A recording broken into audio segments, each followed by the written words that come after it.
All right, we're now joined by UFC bantamweight and former UFC lightweight champion Frankie Edgar. Frankie, how's it going? Doing well, Cole. How are you? I'm doing well.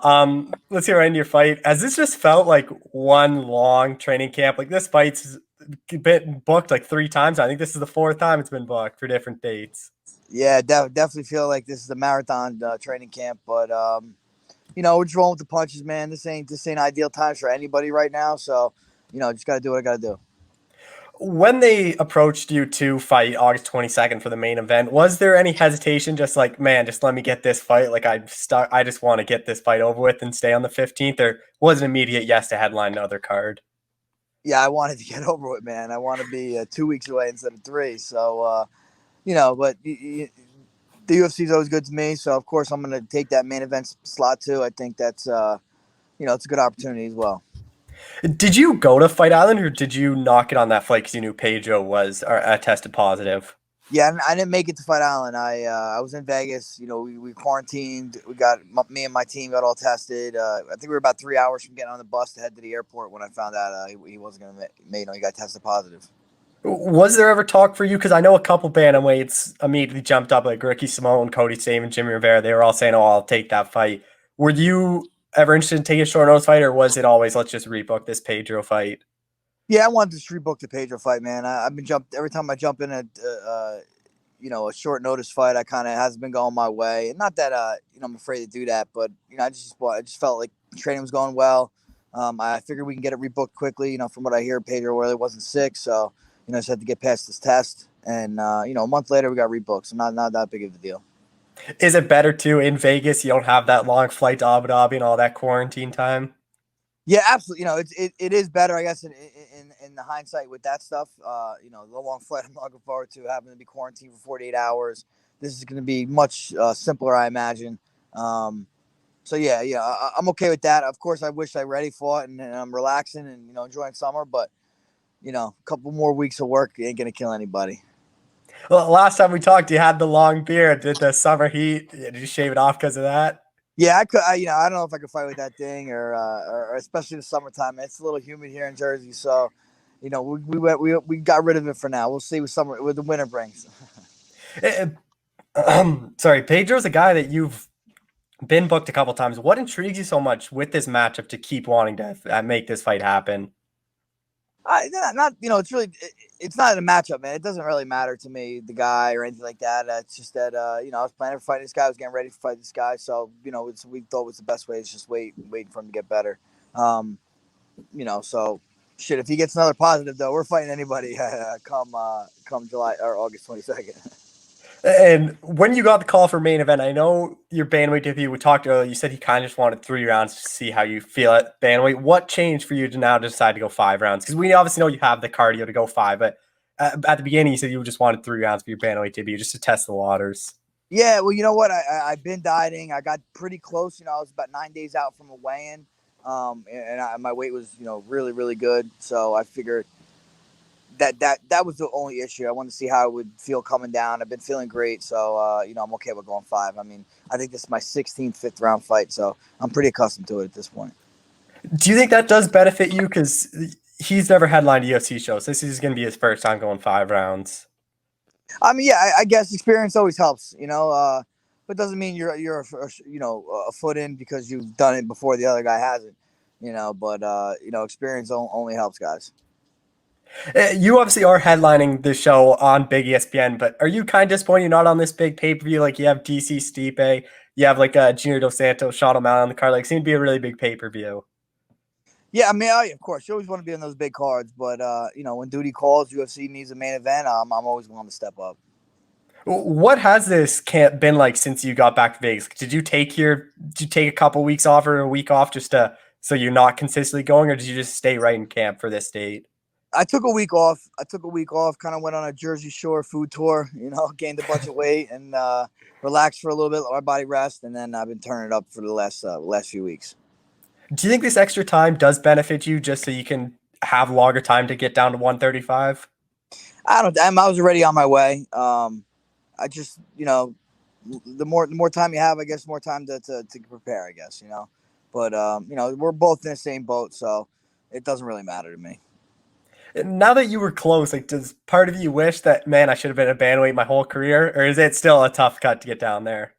I mean, I haven't been at flat weight quite yet, but I've been very, very close. And I mean, honestly, I've probably been a bantamweight my whole career, But I think that's just a testament to what kind of fighter I am. I was able to win it, not one but two weight classes up from here.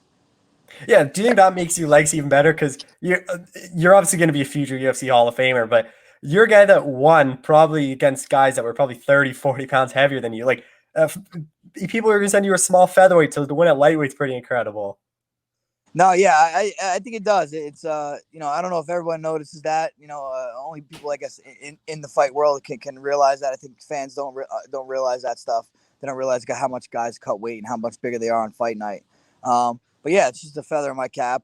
That's kind of the fighter I wanted to be. It shouldn't be about size and all that stuff. It's about skill and what else you bring to the table. But now that I'm gonna be comparable to the guys I'm fighting, and I don't think I'm gonna be the biggest guy at 35 either. So yeah, I'm happy that I went the route I did, and we ended up at 35, a little late, but we're here. You're going to have a 7-inch reach advantage over Pedro. What's that going to be like? 'Cause this is probably one of your only times in your career you're going to be the taller and have the reach advantage. Yeah, I don't know what that's like, man. So I think maybe Uriah, we had similar reach advantages. I think that might have been it, but yeah, I mean it'll be nice to be on that end, but again, I'm not really used to be. I'm used to being the guy having to get inside, so we'll see how it works out. Does that kind of change the way you're going to fight just because you are going to be the bigger and you don't have to force to go inside all the time? I don't know. I go forward. He goes forward. I'm sure we're gonna meet in the middle. Um, like I said, I've never really fought guys that I'm taller than. Maybe in the gym a little bit here and there, but I kind of fight one way. The smaller octagon at the apex, how do you think that's going to impact the fight? Yeah, I don't know. I fought in the small octagon. I fought in the big octagon. If it brings more action, then I like it. I'm definitely an action guy. I have the conditioning for it. I have the pace for it. So, in a smaller cage, you got to move your feet more. That means you got to work more. How do you see this fight playing? Because this fight's really intriguing. It could go so many different ways. I wouldn't be surprised if it's just stand up fight, or you implement your wrestling and it becomes a ground fight. Like, how do you see it playing out? Yeah, I think it could touch all facets of the game. That's kind of how I approach every fight. I'm definitely gonna be in his face, looking to push the pace, and if the takedown's there, I'm gonna try to utilize it. And I'm sure him too. He's a very good jiu-jitsu guy, especially on top. I'm sure if he sees a takedown, he's gonna go for it as well. You're obviously a big name. There's a new bantamweight champion. Like, do you think a win over Pedro, you're probably only one win away from getting that title shot just because of your name? Yeah, I think I'm always in the game. As long as I win fights and beat the right guys. Based on what I've done in my career and in the resume I have, I think I'm always in that conversation. If you were to become the bantamweight champion, what do you think that does for your legacy? Not winning two belts, but winning two belts 20 pounds away from each other. Yeah, I mean that's never been done. I guess I could be the first to say they won, two weight classes apart. But that's I've been gunning for a second belt for since 2012. So I'm just worried about winning fights right now and fighting the right guys. Your division obviously has a new champion in Peter Yan. What you make of his performance against Jose Aldo? That's a guy that you fought twice. Yeah, I think he looked good. Aldo slowed down towards the later part of that fight. But yeah, Yan's legit, man. 35 is some killers right now. Someone you worked with, did you get a chance to work with Cody Garbrandt for this rescheduled one, or is it more just for that July date and he wasn't able to get back out there? No, he hasn't been able to come back, but we worked out for a couple of weeks, previously in June and July. Well, what's that like? 'Cause he's a guy that fought Pedro. Is he giving you a lot of tips on what he's like?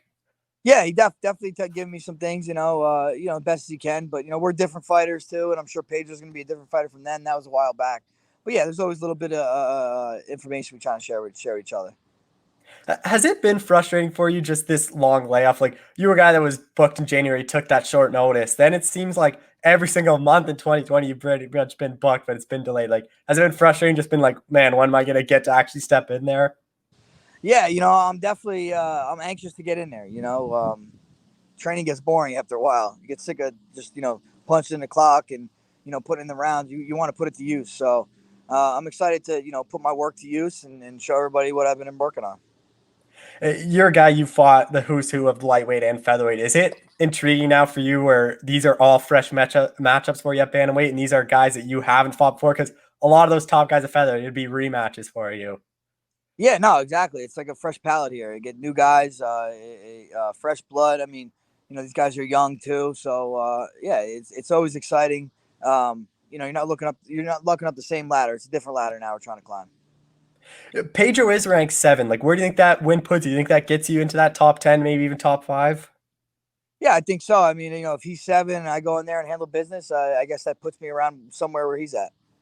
Uh, Barring everything goes well, are you hoping to get one more this year, just so you can get 2 this year, just because it's been a long time, just with all the canceled fights?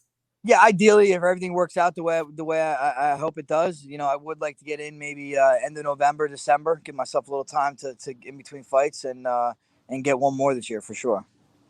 Oh, before we talked before your fight in July, but that ended up getting moved, you said Aldo's a guy that, if everything turns out well, you would like to fight at bantamweight. Now that he lost again, do you think that's kind of out the window for now of a trilogy fight at bantamweight? I don't know. If he had the belt, then I'd probably want to fight him. Do I? I mean, hey, if they come to me with that fight, I mean, I wouldn't say no. But the only guy I'm calling out is the guy that has the title. That's always been my mo.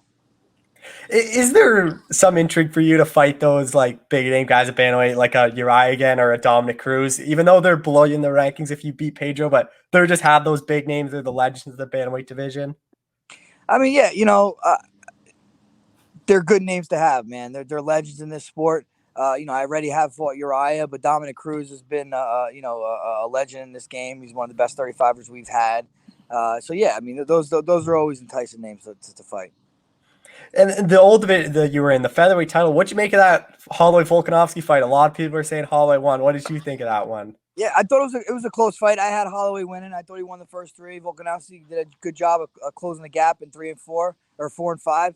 But even those rounds were close too. So it's just tough, man. It's kind of hard to judge sometimes. I know people are calling it a robbery. I don't know if it's necessarily a robbery, but I did have Holloway winning.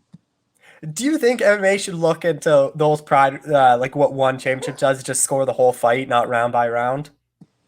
Yeah, I mean, I think yeah, it should be round by round, and then that whole fight too. I think yeah, that would add. I don't know how that would work honestly, but I think that would add another layer to it all. Sometimes if your guy wins the fight big and in the first round, say it's a 3-round fight, guy wins the fight first round pretty big, 10-8, and the next guy goes 10-9, 10-9. That's a draw right there. I think sometimes maybe it's not how you start, it's how you finish. Maybe that should mean well too. What do you think they do? Like, do you think they give that Holloway the trilogy fight, or do you think it's gonna be the Zabit Yair winner? Yeah, I don't know, man. That's tough. From the sound of Dana, it sounds like he wants to give that Yair a fight again. Um, but it's tough. I mean, he definitely lost the first one, Holloway. The second one, I did have him winning. I think Holloway's a great champion, a great guy, so I wouldn't mind seeing him get it. But of course, Zabit, he got a pretty dominating win over Yair. I think he's very deserving as well. And how do you? That's a guy you've trained with for years, is Zabit. How do you think he matched up against Volkanovski? Because Zabit versus anyone at featherweight's an exciting fight. Yeah, I mean Zabit's a beast. I mean you see him fight, man. He's only getting better too. He's still kind of young in the sport, which is crazy. I mean he's been doing it for since he's been a kid. But as far as the UFC goes, so he's only getting better and better, more well rounded. And yeah, I think he matched up well with anybody. And I think he's a future champion. Your coach, Mark Henry, he did to me. He doesn't get enough credit for coach of the year. Like, do you think he gets underestimated a lot for how smart of a mind he is? I do, but I think people are starting to notice now. You hear a lot of the announcers talking about Mark. A lot of the former fighters that have worked with Mark are starting to talk about him. So, you can't keep you can't keep him down too long, man, because people are going to find out. It's almost good that people don't know so much about him. I know you said you were close to 135, but is that still a worry getting down to that 135, 136? Is those last few pounds, every fighter talks about all those last 3, 4 pounds are tougher. Do you think that's going to be no problem making weight? I don't want to say no problem. I need to go in there knowing it's going to be a little bit of a struggle. I'm sure. Making weight sucks. Any weight you have to make. Even when I was going down to 45, that last day just sucks because it sucks. It's maybe more mental than anything. But I know I'm going to get through it and get it done. But we'll see how I feel in the process. And fighting in front of no fans, you're a guy that you've been on some of these massive cards, some of the biggest cards the UFC's done. What's that going to be like from going these sold out shows to now having no fans? Yeah, I don't know. It's gonna be different, man. I keep watching these fights on TV and try to put myself in that position, but it's like a Saturday sparring session. You're in the gym. You got some coaches cheering for him. Coaching him. You got some coaches cheering for you, and giving you instruction, and that's kind of what it's gonna feel like to me. How much better is it too now fighting in Vegas where you're not fighting at like 5 a.m. local time in Abu Dhabi and you're actually fighting at a reasonable time? Yeah, that's great. I think those guys out there had to try to stay on the American clock or the U.S. time, and yeah. So I'm lucky that I kind of could avoid all that stuff. Vegas, I mean, I probably fought in Vegas. It's probably the most anywhere I have fought before, so I'm definitely comfortable there. And just the last thing, I know Marlon doesn't train with you guys anymore, but you guys were training partners for a long time. Is him and Cody about like the only two guys at bantamweight you wouldn't fight? Yeah, those guys. When I trained with them, me and Marlon became very, very good friends. Me and Cody have been getting close over the past year, and yeah, if I could avoid fighting those guys, I would definitely do that. There's no need. I'm in a point in my career where I think I don't need to fight those guys. All right, well, Frankie, thank you so much for the time. I really appreciate it. Yeah, you got it, Cole. Take care, bro. Yeah, have a